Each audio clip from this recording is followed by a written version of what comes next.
Nós vamos meditar na palavra de Deus em Atos capítulo 1, versículos de 4 a 11. Atos capítulo 1, versículos de 4 a 11. A palavra do Senhor vai nos ensinar nesse texto, lá no livro de Atos, capítulo 1, versículos 4 a 11, o seguinte: um dia, quando estava com os apóstolos, Jesus deu esta ordem: fiquem em Jerusalém e esperem até que o Pai lhes dê o que prometeu, conforme eu disse a vocês. Pois de fato, João batizou com água, mas daqui a poucos dias vocês serão batizados com o Espírito Santo. Certa vez os apóstolos estavam reunidos com Jesus e então lhe perguntaram: é agora que o Senhor vai devolver o reino para o povo de Israel? E Jesus respondeu: não cabe a vocês saber a ocasião ou o dia que o Pai marcou com a sua própria autoridade. Porém, quando o Espírito Santo descer sobre vocês, vocês receberão poder e serão minhas testemunhas em Jerusalém, em toda a Judéia e Samaria e até nos lugares mais distantes da terra. E depois de ter dito isto, Jesus foi levado para o céu diante deles. E então uma nuvem o cobriu, e eles não puderam vê-lo mais. E eles ainda estavam olhando firme para o céu, enquanto Jesus subia, quando dois homens vestidos de branco apareceram perto deles e disseram: homens da Galileia, por que vocês estão aí olhando para o céu? Esse Jesus que estava com vocês e que foi levado para o céu, voltará do mesmo modo que vocês o viram subir. Completar 99 anos como igreja é celebrar o fato de ser aquilo que Jesus queria que nós fôssemos. Por isso o texto de hoje tem a ver com o propósito de Jesus para a sua igreja. Jesus tinha algumas estratégias que ele queria que a sua igreja estivesse executando até a sua volta. E esse texto vai falar de 4 estratégias que Jesus mesmo idealizou para a sua igreja. E ele nos pede que estejamos colocando em prática estas estratégias. E quando eu falo de igreja, eu não estou falando de instituição, eu não estou falando de uma organização, de uma sociedade, de um CNPJ, eu estou falando do povo de Deus. Então essas 4 estratégias têm a ver com todos nós e têm a ver individualmente com cada um de nós, porque são projeto de Deus, projeto de Jesus para cada um de nós. O livro de Atos é esse segundo volume de uma história que ainda não tem fim, ela está sendo escrita. O primeiro volume dessa história eram os evangelhos, onde eles nos revelam o que Jesus começou a fazer e ensinar. E o livro de Atos fala a respeito da obra de Jesus que continua em sua igreja até a sua volta. E o nosso objetivo hoje é, à luz da palavra de Deus, olhar para cada uma dessas estratégias, entendê-las e trazer para o nosso coração e tentar vivê-las. Qual é a primeira estratégia que Jesus tem para a sua igreja, ou seja, para mim e para você? Versículos 4 e 5 dizem assim: um dia, quando estava com os apóstolos, Jesus deu esta ordem: fiquem em Jerusalém e esperem até que o Pai lhes dê o que prometeu, conforme eu disse a vocês. Pois de fato, João batizou com água, mas daqui a poucos dias vocês serão batizados com o Espírito Santo. A estratégia de Jesus começa com o poder do Espírito Santo de Deus. O que Jesus estava dizendo para os seus discípulos é: vocês vão ficar aqui, 10 dias iria demorar, eles não sabiam exatamente o tempo, 10 dias iria demorar. até que a promessa do Pai se cumpra. Deus vai abrir os seus céus, eu vou subir para lá, Deus vai abrir os seus céus e vai cumprir o que está escrito lá no livro de Joel, que chegaria um dia na história, que aquilo que acontecia apenas com 3 figuras da sociedade de Israel, o rei, o profeta e o sacerdote, Deus derramaria do seu Espírito Santo e todo aquele que invocasse o nome do Senhor seria ungido de Deus, selado de Deus, marcado com o poder de Deus, e que o Senhor manifestaria o seu poder através da sua igreja, através de gente simples, que não era nem rei, nem profeta e nem sacerdote, no sentido do Velho Testamento. E aí então Jesus diz assim, fiquem aqui, aguardem um pouquinho, porque a minha estratégia é revestir cada um de vocês da minha unção. Por quê? Porque é o Espírito Santo quem dirige, impulsiona, capacita a igreja a cumprir a sua missão. É impossível fazer a obra de Cristo, a obra de missões, qualquer coisa em nome de Jesus, se a gente não tiver revestido do Espírito Santo de Deus. Por isso, os discípulos permaneceram em Jerusalém, e no dia de Pentecostes, então, houve um milagre visível e audível, para que todo mundo soubesse que um novo momento da história começou. O Espírito Santo estava sendo derramado sobre todo aquele que invocasse o nome do Senhor Jesus. Nesse sentido, Efésios capítulo 1, versículos 12 a 14, vão nos ensinar que enquanto selo, enquanto marca de propriedade, enquanto diferencial da graça, quando você recebe Jesus como Senhor e Salvador, você recebe um presente vitalício, a marca do Espírito Santo na tua vida. Olha só o que a Bíblia diz. Efésios 1, versículos 12 a 14. Portanto, digo que nós, que fomos os primeiros a pôr a nossa esperança em Cristo, louvemos a glória de Deus. A mesma coisa aconteceu também com vocês, quando ouviram a verdadeira mensagem, a boa notícia que trouxe para vocês a salvação. Vocês creram em Cristo, e Deus pôs em vocês a sua marca de proprietário, quando lhes deu o Espírito Santo, que Ele havia prometido. E o Espírito Santo é a garantia de que receberemos o que Deus prometeu ao seu povo. E isso nos dá a certeza de que Deus dará liberdade completa aos que são seus. Portanto, louvemos a sua glória. Paulo vai dizer, olha, quando você ouve a mensagem do Evangelho, crê na mensagem do Evangelho, um milagre acontece. Deus abre as janelas dos céus, derrama o seu Espírito Santo e coloca lá, marca de propriedade, um selo, propriedade exclusiva do Senhor Jesus. É por isso que o maligno não pode mais tocar na nossa vida, porque você tem o selo do Senhor na sua vida.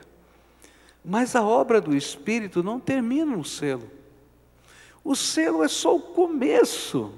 E é por isso que o próprio apóstolo Paulo, na epístola de Efésios, no mesmo livro que ele fala sobre o selo do Espírito, ele vai dizer no capítulo 5, verso 18, não se embriaguem, pois a bebida levará vocês à desgraça, mas encham-se do Espírito de Deus. O que eu quero dizer para você nessa noite? É que Jesus tem uma estratégia para a sua igreja. E a estratégia da igreja, de Jesus para a igreja, é que cada um de nós, não apenas sejamos selados pelo Espírito, porque para ser igreja eu preciso do selo do Espírito, mas que cada um de nós sejamos cheios do Espírito, e o poder do Senhor Jesus se revele através de gente simples, e o poder do Senhor Jesus se revele através da sua vida e da minha vida. Nesse tempo, Deus não quer ter apenas alguns eleitos especiais, como era no Velho Testamento, o sacerdote, o profeta, o rei. Deus quer que todo aquele que serve Jesus seja cheio do Espírito, e na medida em que ele for cheio do Espírito, Deus quer usar a sua vida e a minha vida para fazer diferença nessa terra. E queridos, você não pode imaginar a bênção que é quando você se deixa ser cheio do Espírito Santo e quando você busca essa vida cheia do Espírito. Eu estava aqui no palco junto com a minha esposa e atendendo uma família, uma situação difícil, e tinha um senhor sentado lá atrás, já nesse auditório lá atrás. E ele não conseguia vir aqui à frente, ele estava com um problema na sua perna, e estava sentindo muita dor. E enquanto a gente estava aqui orando por ele, uma criança que estava correndo aqui pela igreja, parou, olhou para ele e disse: tio, você está bom? E ele disse: não, eu não estou bom, o tio está com dor. Ah, é? Então vamos orar para Jesus curar sua perna. E lá foi o garotinho, coloca a mão sobre o ancião e pede: Jesus, cura o titio. Foi tão tremendo isso que aconteceu, porque aquele homem me disse que ele sentiu a presença do Espírito Santo naquele lugar, naquele momento, na vida daquele menino. Que aquele homem que não era convertido começou a chorar, sentindo a presença de Jesus. E isso levou aquele homem a receber Jesus e depois ser tocado pelo Espírito de Deus. E tanta coisa vai acontecer na vida daquele homem por causa de uma criança cheia do Espírito Santo de Deus. Sabe, tem tanta gente que está correndo por essa vida e está buscando alguém que tenha uma palavra de esperança. E querido, a palavra de esperança não está na boca do pastor, não está no culto tal ou qual, está na boca de todo aquele que invoca o nome do Senhor Jesus e é cheio do Espírito de Deus. Você foi colocado para ser a boca de Deus, a bênção de Deus, a manifestação do reino de Deus. Essa semana tinha um barulho estranho lá no 6º andar. Estranho, porque tinha uma senhora endemoniada lá no 6º andar. E interessante que tinha um pastor, mas tinha um bando de adolescentes expulsando demônio. Louvado seja Deus por isso. E a mulher foi liberta, porque o poder, queridos, não está em João ou no Carlos, mas está em todo aquele que crê e confessa Jesus Cristo e busca uma vida cheia do Espírito Santo. A estratégia de Deus é que você seja cheio do Espírito Santo. Agora, o que a gente precisa fazer para ser cheio do Espírito Santo?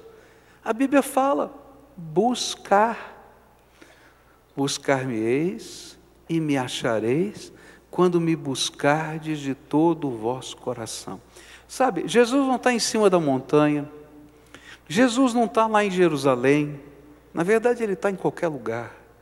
Ele está onde você está. Busca o Senhor, invoca o nome de Deus e se disponha a servir, porque uma pessoa cheia do Espírito Santo que não quer servir vai perder a unção. Porque Deus derrama a unção do Espírito para você ser uma bênção nessa terra. Então qual era a estratégia do Senhor Jesus? Ele disse: olha, vocês permaneçam em Jerusalém, fiquem buscando, fiquem clamando, fiquem orando, porque eu vou revestir vocês da unção do Espírito. E uma coisa tremenda vai acontecer no dia de Pentecostes.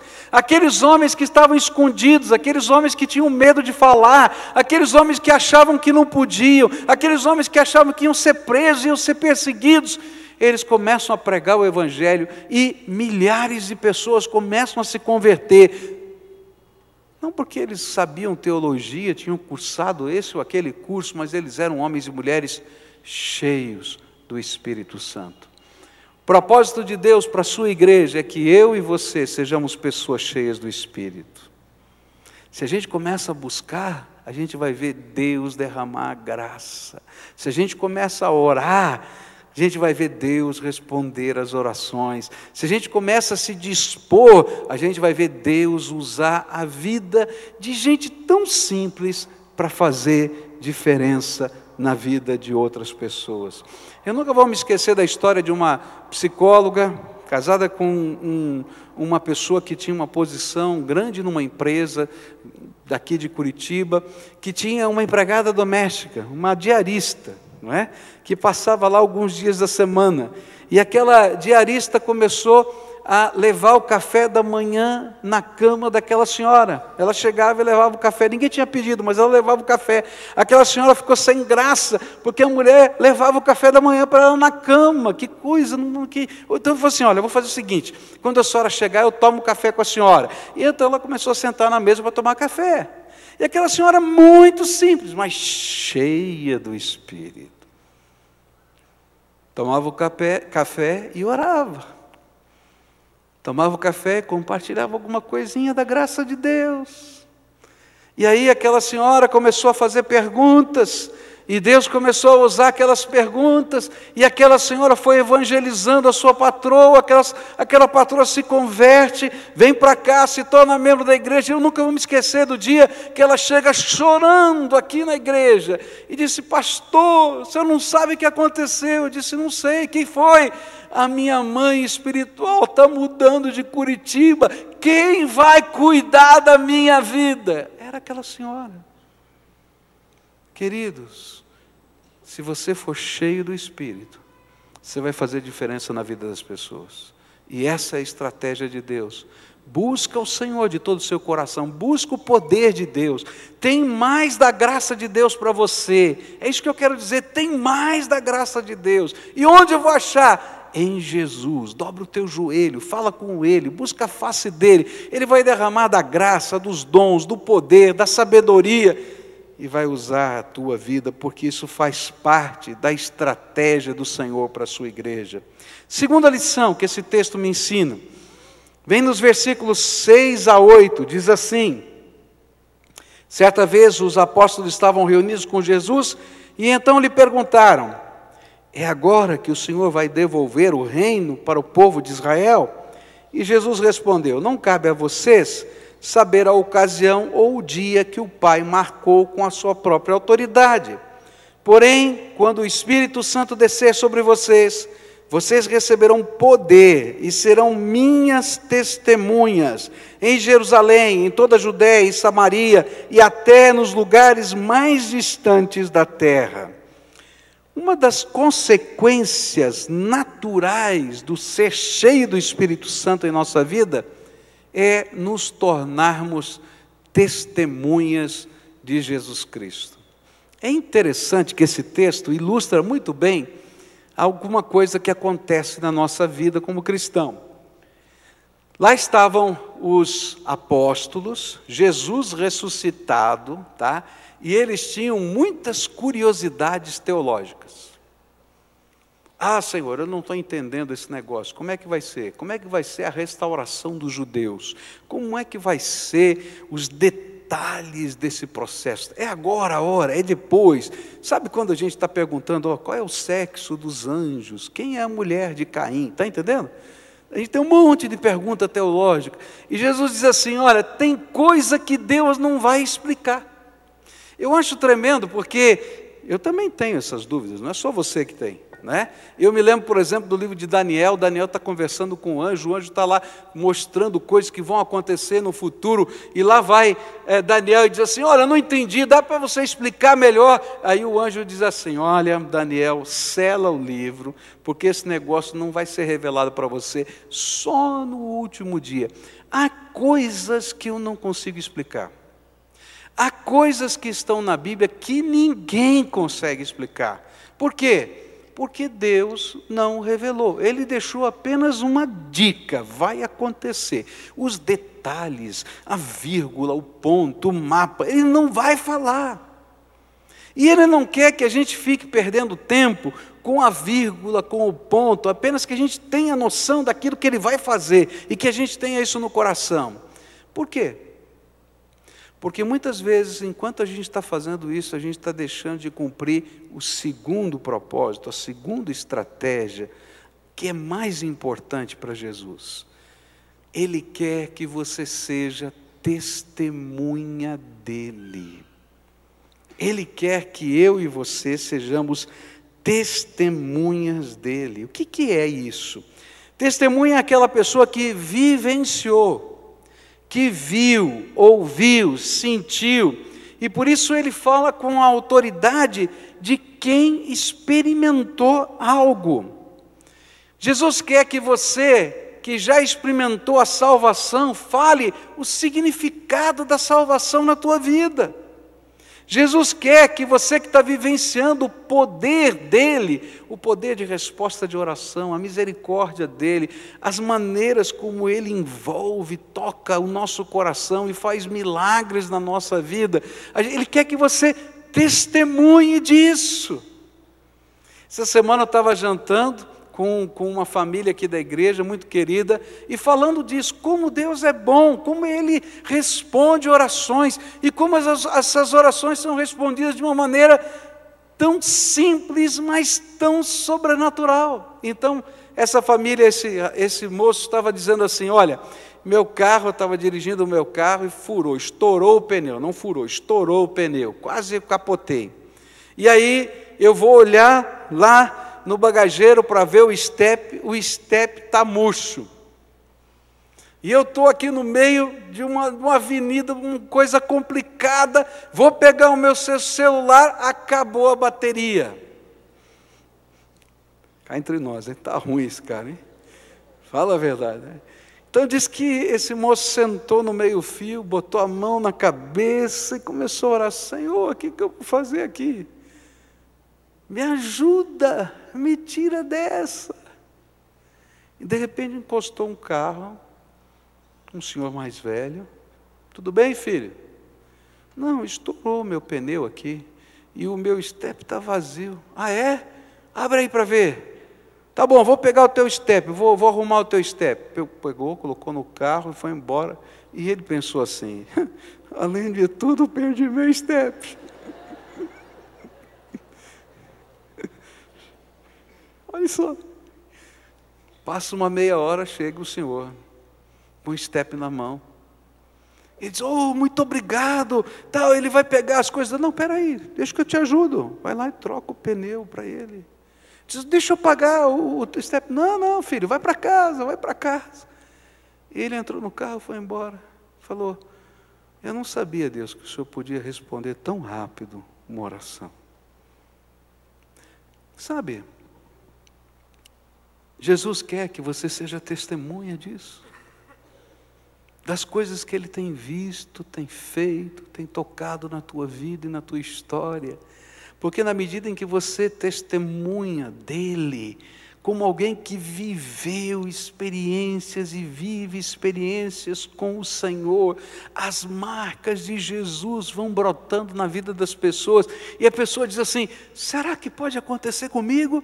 Será que se eu orar? Será que se eu buscar? Será? E queridos, é nessa hora que o Espírito Santo vem e trabalha no coração das pessoas. E depois talvez venham dúvidas teológicas, mas nessa hora o que Jesus disse para a gente fazer é ser testemunha, compartilhar o que nós temos experimentado. Jesus não nos convidou para ser teólogos, apologistas, mestres da lei. Ele nos convidou para sermos testemunhas. Ele nos chamou para sermos pessoas simples, que pudessem falar o que a gente pode experimentar com Ele. Por quê? Porque a vida com Jesus não é uma teoria, é uma experiência de fé, não é uma tradição, é algo que eu vivo. Não é convencer pessoas, isso é trabalho do Espírito Santo, mas é compartilhar o presente de Deus. Tem uma história no Velho Testamento que eu acho preciosa. O povo de Israel estava sendo cercado pelos inimigos, E naquele jeito de fazer guerra, antigamente, eles não tinham canhão, não tinham artilharia, não tinham aviões para jogar bombas. Então, os muros da cidade impediam o avanço do exército. Então, o que eles faziam? O exército cercava e ficava esperando. Por quê? Uma hora ia acabar a comida da cidade. Uma hora ia acabar a água da cidade. E aquele povo ia se render. E isso é que estava acontecendo com Israel. Uma desgraça tão grande, a fome dentro da cidade, ninguém tinha nada para comer. E Deus tinha prometido uma grande vitória, e que Ele mesmo daria essa vitória, que Ele mesmo do dia para a noite ia fazer um milagre. As pessoas que estavam lá dentro não acreditavam nisso, e tinham 4 leprosos. E os leprosos estavam morrendo de fome. O leproso naquela época era um segregado da sociedade, ele não podia viver junto, só o fato dele estar dentro da cidade já era um milagre. E eles certamente eram os últimos que tinham o direito de comer naquela cidade. E eles olharam para o outro e disseram assim, vamos fazer o seguinte, vamos lá no lado do inimigo, se eles nos matarem, nos matem, porque nós já estamos morrendo de fome aqui dentro mesmo. E quando eles chegam lá, encontram as barracas, encontram suprimentos, muita comida e não tinha um inimigo. Todos tinham batido em retirada de uma maneira surpreendente e ninguém sabia por quê. E aqueles homens então estavam famintos, foram e comeram. E depois olharam um para o outro e disseram assim, não é justo a gente ter tanta comida enquanto toda a cidade está morrendo de fome. A gente precisa voltar lá e dizer para eles que tem comida aqui, e que eles podem ser salvos se saírem da cidade para pegar a comida. Então vão os 4 leprosos na porta da cidade e dizem, abram a porta, tem comida, o inimigo foi embora. Vocês não precisam morrer de fome. Alguns duvidaram, alguns ficaram na porta tentando segurá-la, mas a multidão creu e passou por cima até de quem tentava segurar a porta. Foram, comeram e se saciaram. Essa história para mim revela o que Jesus quer da sua igreja, de mim e de você, de cada um de nós. Tem um povo morrendo de fome, tem um povo morrendo literalmente, tem um povo perdido indo para o inferno de verdade. Não é brincadeira não, isso vai acontecer, está na Bíblia. Não é justo que a gente fique só se deleitando com as coisas tremendas da graça e da glória de Deus. A gente tem que ir lá bater na porta. Talvez alguns não queiram sair, mas alguns vão ser atropelados, porque tem gente faminta. Eu estava lendo o livro de Amós hoje à tarde, e a palavra de Deus falou muito ao meu coração. A Bíblia diz que ia chegar um tempo em que as pessoas iriam desesperadamente procurar algo de Deus. Eu quero dizer para você que nós estamos vivendo um tempo no Brasil em que as pessoas estão desesperadas por algo de Deus na sua vida. Eu nunca vi um tempo como esse que nós estamos vivendo hoje, em que as pessoas têm fome de Jesus, têm necessidade de Deus. Talvez eles não queiram fazer um estudo bíblico com você, mas se você falar, eu quero orar por você, ele para tudo, onde estiver, no meio da rua, para você orar por ele. Porque ele precisa de uma intervenção do Espírito na sua vida. E queridos, as pessoas a quem Jesus revestiu de poder para fazer isso, estão aqui, eu e você. Eu não tenho todas as respostas. Ah, pastor, mas o senhor estudou teologia, o senhor fez doutorado, mas quem tem todas as respostas? Mas eu vou em nome do Senhor Jesus. E às vezes não tenho as respostas, como tantas vezes não tive as respostas. Eu me lembro de uma vez que eu fui para um funeral, de uma coisa terrível, uma pessoa se jogou do último andar do prédio. E eu cheguei naquele funeral e estava lá a viúva, e tinha um monte de gente em volta, e eu dei um abraço para aquela viúva e disse, eu estou tão triste, que que eu não consigo achar uma palavra para te dar, a não ser a minha tristeza. Eu não tenho resposta para nada do que aconteceu. E eu me senti o pior de todos os pastores. Como é que eu vou para um negócio desse e eu não tenho palavra nenhuma? Depois de mais ou menos um mês, aquela senhora veio me visitar aqui na igreja e disse: pastor, eu venho conversar com o senhor, porque o senhor foi o único que não me deu uma resposta pronta, fabricada. O senhor estava sentindo exatamente o que eu estava sentindo. E eu vim aqui orar com o senhor, para Deus ajudar o meu coração a ser curado da minha dor. Queridos, nem sempre a gente tem a resposta. Você tem a resposta para tudo? Mas eu posso ser testemunha de Jesus em qualquer lugar.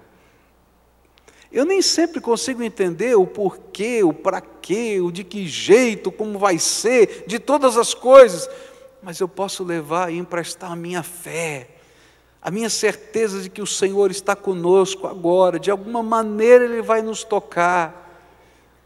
Eu não sei, eu não entendo, porque eu sou de carne e osso, como esses homens não entendiam o tempo, as épocas, todas as coisas. E Jesus disse: olha, não é isso o mais importante. Vai vir sobre vocês o meu poder. Sejam minhas testemunhas. A estratégia de Jesus para a sua igreja é: cheio do Espírito, deixa a tua boca falar do que o teu coração está cheio, da graça de Jesus. Só isso. E o Senhor vai te usar no trabalho, na faculdade, na casa, na célula, em qualquer lugar, porque você é testemunha do Deus vivo. E é Ele quem vai se manifestar através da sua vida. Terceira coisa que eu queria dividir com você nessa noite. Jesus vai falar da extensão da missão. E Ele vai dizer no versículo 8: porém, quando o Espírito Santo descer sobre vocês, vocês receberão poder e serão minhas testemunhas em Jerusalém, em toda a Judéia e Samaria, até nos lugares mais distantes da terra. E aí a gente vai aprender que a estratégia de Jesus é que sejamos ao mesmo tempo testemunhas em todos os lugares. Uau! E aí dá um nó na cabeça da gente.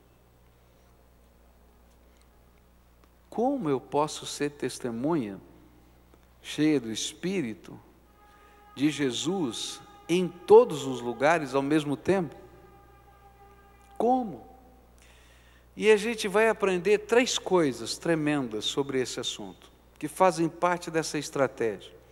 Eu posso ser testemunha de Jesus em todo lugar, em todo tempo, se eu descobrir o mandato de Jesus.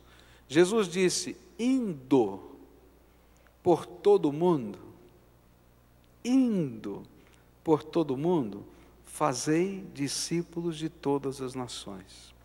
O que Jesus está dizendo é que, onde você estiver, indo por todo o mundo, fazei discípulos de todas as nações.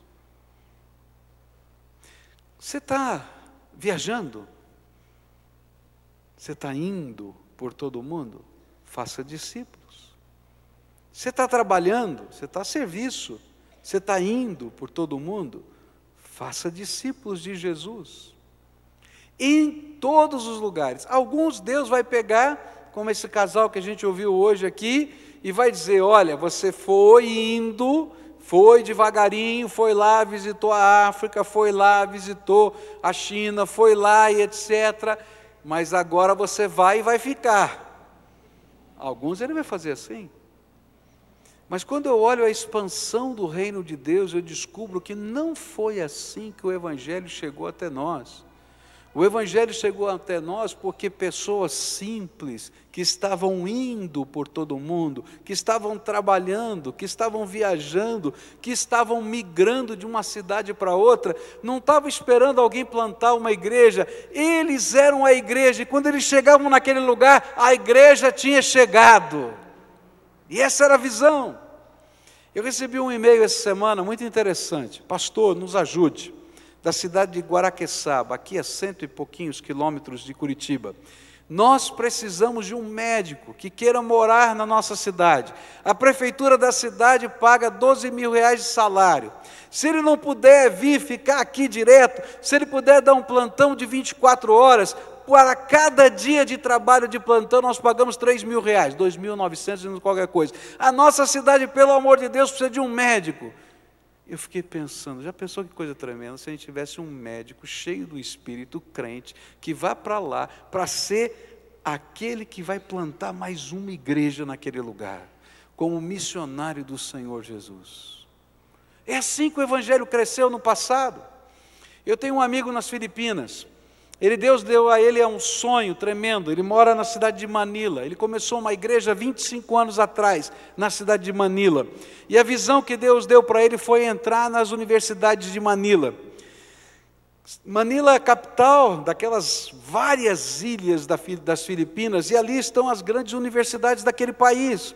As pessoas viajam das outras ilhas, vêm estudar em Manila e voltam para suas cidades. Ele pensou assim: o que aconteceria na nossa nação se a gente pudesse pegar esses jovens que ficam aqui 4, 5, 6, alguns até 10 anos estudando, e a gente pudesse fazer um discipulado com eles, mostrar o que significa de fato ser um cristão, uma vida cheia do Espírito, ser testemunha de Jesus, e que eles em qualquer lugar são a igreja.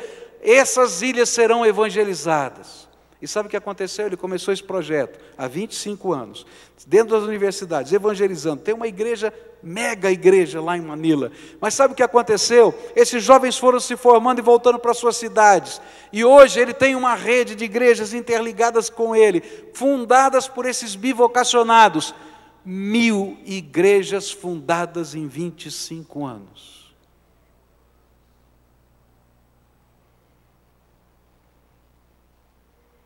Sabe por quê? Porque tem testemunha que está indo. Você já parou para pensar que no teu bairro, talvez, a tua casa seja o lugar de refúgio para muita gente? Que a tua célula pode ser uma bênção para o teu prédio? Que a graça de Deus pode se derramar simplesmente porque você está ali, porque Deus colocou a bênção dEle, colocando a tua vida naquele lugar. Isso é indo. Orando. Porque a gente não sabe como as coisas vão acontecer, mas quando a gente começa a orar, as portas se abrem. Eu gosto daquele texto, lá aqui no livro de Atos, quando Pedro está preso, lembra disso? A igreja começa a orar e ele está dormindo. O anjo vai lá, o acorda, desperta, vem comigo. Pedro não sabe se ele está tendo uma visão, se é de verdade.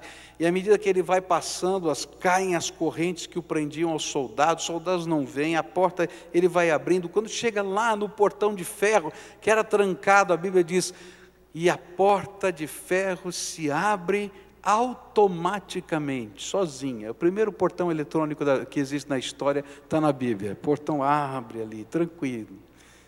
Queridos, é assim que Deus trabalha na nossa vida. A gente começa a orar e Deus abre portas. Deus abre portas. Deus tem feito tantos milagres na nossa vida. Deus tem feito tantos milagres aqui nessa igreja. Recebi uma visita essa semana do Ministério Público de Curitiba, dizendo: por favor, nós vamos ter o dia de enfrentamento contra drogas dia 23 de junho no Parque Barigui. E nós temos palco, nós temos som, nós temos toda a infraestrutura. Mas nós precisamos de ajuda. Será que as igrejas evangélicas que estão trabalhando na recuperação de tanta gente podiam falar do papel da família lá e passar 3 horas falando? Eu nunca vi o poder público chamar a gente para fazer ar livre. Quem é mais novo não sabe. Ar livre era o culto que a igreja fazia com as cornetas que a gente levava. Todo mundo queria expulsar a gente de perto para a gente pregar o Evangelho. Gente, agora estão batendo na nossa porta e dizendo: vem fazer ar livre no Parque Barigui, das 2 às 5 da tarde. Olha que hora maravilhosa no parque, né? Gente, eu vou lá, em nome de Jesus. Você vai comigo. Vai, porque todo mundo aqui é missionário. Nós vamos junto, dia 23 de junho. Marca no teu agenda aí. É verdade. Por quê? Queridos, a gente começa a orar e as portas se abrem. Então a gente vai, a gente ora, E queridos, a gente vai aprender a investir no reino. A gente aprendeu a semana passada o que significa dar o dízimo. A gente aprendeu sobre ofertas.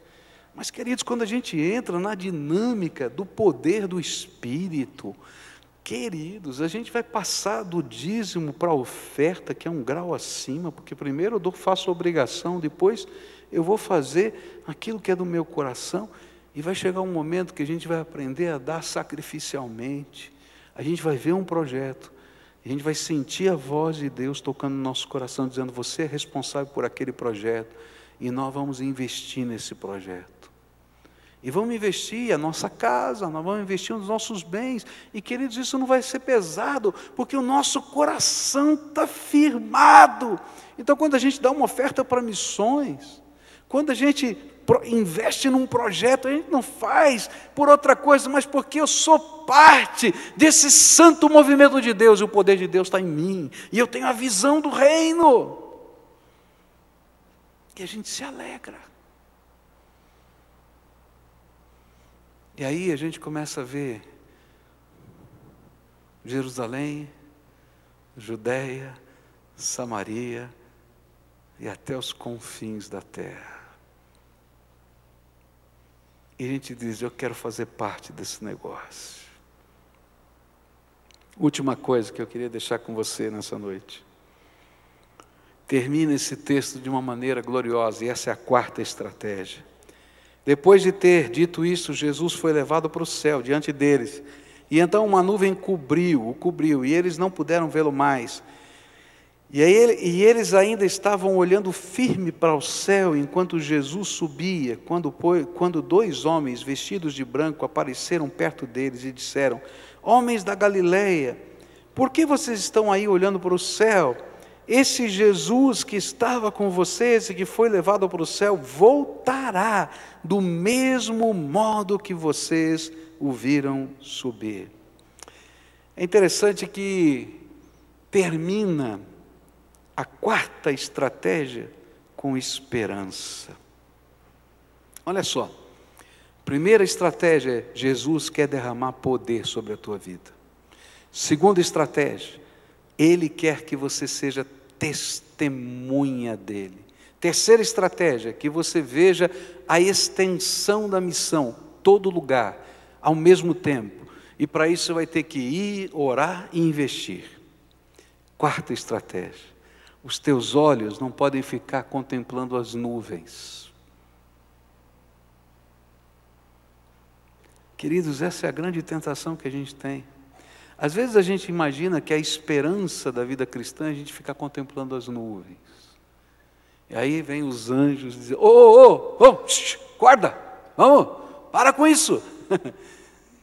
Tem muito trabalho para fazer, porque esse mesmo Senhor que vocês viram subir nas nuvens vai voltar. E vocês têm que completar essa obra enquanto Ele está voltando. Está entendendo? A esperança cristã não é mera contemplação. Vou subir na montanha agora, eu vou dizer: Senhor, estou esperando o Senhor voltar. Não. A esperança cristã é a mola propulsora que nos leva a trabalhar mais rápido, porque Deus nos deu uma tarefa e Ele vai pedir contas dela, e eu quero entregar isso prontinho. Existem várias ilustrações disso na Bíblia. Por exemplo, a ilustração das virgens com as suas lâmpadas. Já viu isso na Bíblia? Né? Fala da volta de Jesus. Ele diz que algumas dessas virgens, não é, foram e se prepararam para a volta de Jesus e tinham suficiente azeite para esperar. Tá? Lembra que azeite na Bíblia representa a unção do Espírito, representa o poder de Deus, o sentido da nossa missão. E algumas tinham azeite, mas não o suficiente. Não é?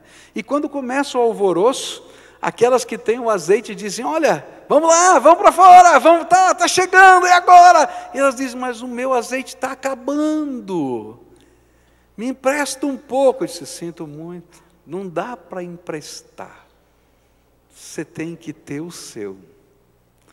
A esperança cristã é aquela que nos projeta para cumprir a missão. para cumprir a missão. Deus tem um plano para a nossa vida. À medida que a gente vai ficando de cabelo branco, eu estou ficando aqui, ó, tá vendo? Não é que eu tenho tanta idade assim, não, viu? Você pode ver que o meu creme está funcionando. O dela que não funciona, só o meu. À medida que a gente vai ficando de cabelo branco, há um sentimento da esperança cristã muito forte no coração da gente. Eu não entendia isso quando era jovem. O sentimento é assim: quanto tempo eu tenho ainda de capacidade física para completar tudo quanto Jesus preparou para a minha vida? Você está entendendo? E cada vez que eu oro, eu digo assim: Senhor, me ajuda, porque eu quero andar mais rápido.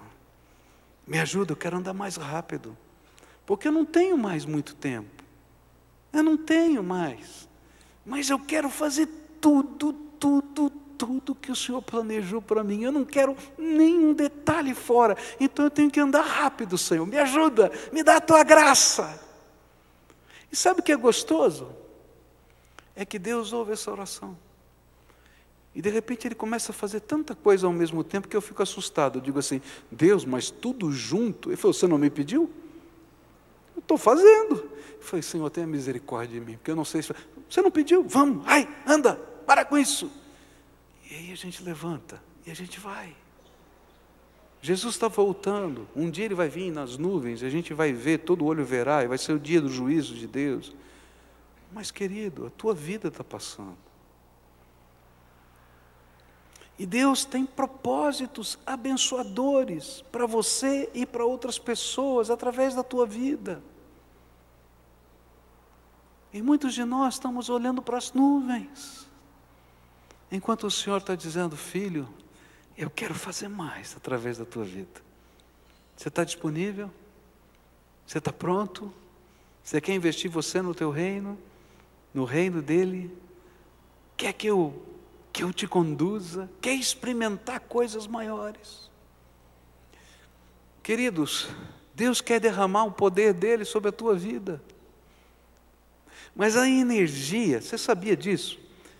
Um dos grandes problemas energéticos do mundo é que a gente não consegue acumular energia. Eu tenho que produzir, por exemplo, a energia hidrelétrica que vai ser consumida nessa hora. Então, conforme a demanda, eles aumentam a produção ou diminuem a produção das turbinas.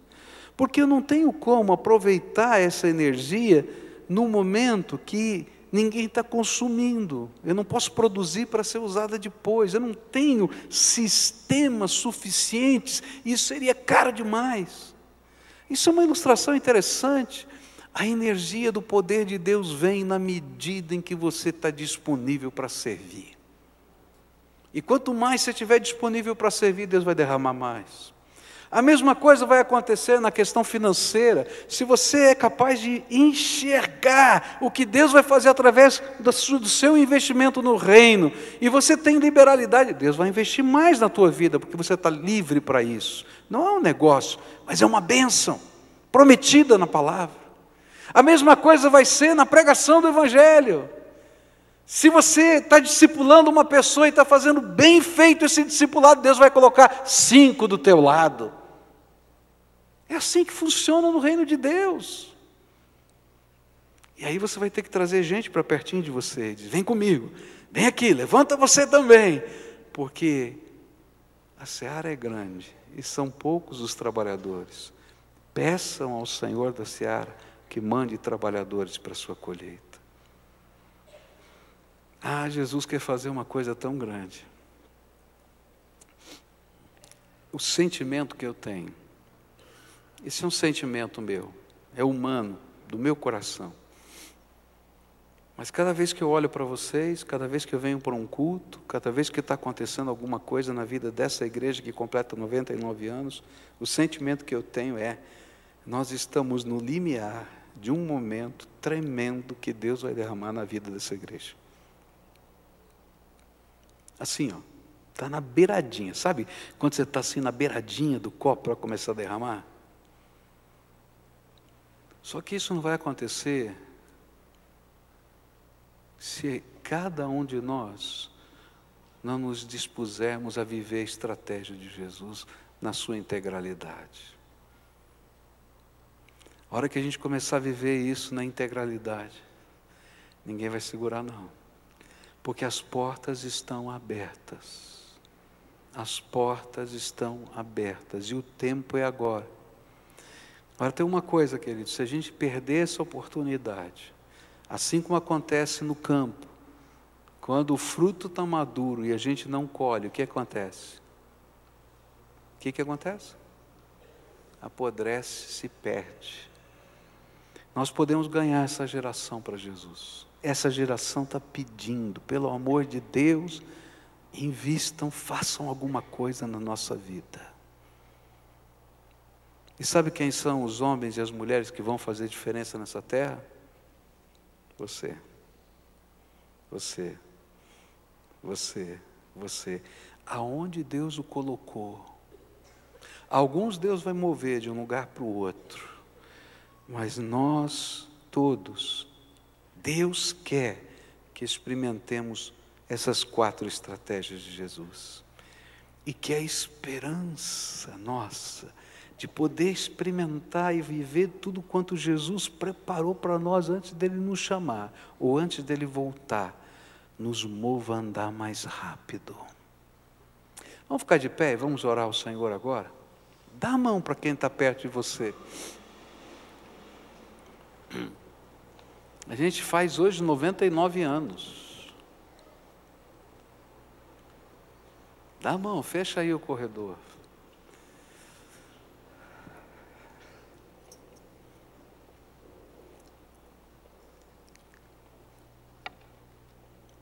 Eu vou pedir hoje algumas coisas tremendas para Jesus hoje. Você quer experimentar o poder de Deus na tua vida? Quantos aqui querem experimentar o poder de Deus? Levanta a mão aqui. Pode usar a mão levantada aí, amém. Olha, a Bíblia diz, a mão de Deus não está encolhida para que não possa abençoar. O poder de Deus não está na mão de um pastor. Presta atenção nisso. O poder de Deus não está na placa de uma igreja. O poder de Deus não está num lugar sagrado, em algum lugar da história, ou em algum lugar dessa terra. O poder de Deus está na pessoa de Jesus, o seu Filho, nosso Salvador amado. Por isso a Bíblia diz que a gente pode bater, que Ele abre a porta. A gente pode pedir, que Ele responde. Dar-se-vos-á. Que a gente pode buscar e vai encontrar. Então, eu vou pedir para Jesus derramar a unção dele sobre a tua vida. Agora, lembra que eu falei, a unção? Ela só dura por alguns minutos. Não tem bateria para conservar tudo isso. Busca a unção de Jesus todo dia. Dobra o teu joelho, coloca os impossíveis diante de Deus, clama pela vida de pessoas, clama por milagres, creia que Ele é poderoso, fecha a porta do teu quarto e fala em segredo das coisas do teu coração, e o teu Pai lá do céu vai ouvir esses segredos, e Ele vai revelar os segredos dEle para você, diz a Bíblia. É assim que funciona. Quando sair do quarto, sai imbuído. Eu sou testemunha de Jesus. E começa a prestar atenção, pede para Jesus abrir os teus olhos, em quem Jesus já está trabalhando. Porque a Bíblia fala que ninguém procura a Deus se primeiro Deus não tiver tocado no coração dele. Então fica prestando atenção, você vai encontrar alguém que está demonstrando nas suas palavras, no seu gesto, está buscando alguma coisa. Chega perto e pode dizer, olha, o Senhor me mandou orar por você. O Senhor me mandou fazer isso. Eu estava ouvindo na minha célula uma senhora que tinha orado, tinha chorado, tinha passado o dia inteiro clamando a Deus. E ela saiu. saiu, começou a andar na rua e passou uma moça bonita perto dela, foi para frente. Ela até chamou a atenção, porque a moça era muito bonita, ela é uma senhora de idade, mas que moça bonita. Daqui a pouco aquela moça para, dá uns passos para trás e diz para ela: a senhora é serva do Senhor? Ela disse: é, sou. Pois é, o Senhor me mandou dizer que Ele viu as suas lágrimas, ouviu a sua oração e vai abençoar a sua vida. Aquela mulher ficou extasiada. Ela não é membro da nossa igreja, ela só frequenta a célula. Sabe por quê? Porque tinha uma testemunha de Jesus no meio da rua. Está entendendo? Quando o Espírito Santo de Deus falar com você e você estiver percebendo, vai lá, em nome de Jesus. E coisas tremendas de Deus vão acontecer. Coisas tremendas de Deus. Ora, vai, serve, abençoa, investe, porque o tempo está curtinho. A gente tem que andar rápido.